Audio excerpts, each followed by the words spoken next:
ഫുളൈൽ ഇബ്നു ഇയാദ് ഒളിച്ചിരുന്നു കൊണ്ട് ആക്രമിച്ചിരുന്ന കൊള്ളക്കാരനായിരുന്നു ഫുളൈൽ ഇബ്നു ഇയാദ്. വലിയ അക്രമിയായിരുന്നു ഫുളൈൽ ഇബ്നു ഇയാദ്. ഒരു ദിവസം ഫുളൈൽ ഇബ്നു ഇയാദ് ഈ ആക്രമിച്ച സാധനങ്ങളൊക്കെ വാരിക്കൂട്ടി എണ്ണി തിട്ടപ്പെടുത്തിക്കൊണ്ടിരിക്കുമ്പോൾ ഒരു സുന്ദരിയായ പെണ്ണ് കടന്നു പോകുന്നു.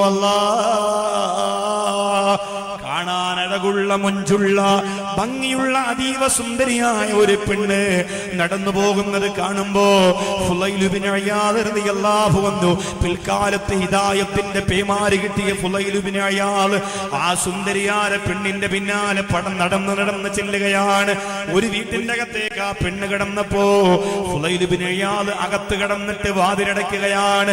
ആ പെണ്ണ് കിടന്ന് നിലവിളിച്ചു വാള് വലിച്ചൂരിയെടുത്തിട്ട് പറഞ്ഞു, പെണ്ണേ, ഈ ഫുളൈൽ എന്ത് ചിന്തിച്ചാലും നടത്തിയിട്ടേ പോവുകയുള്ളൂ.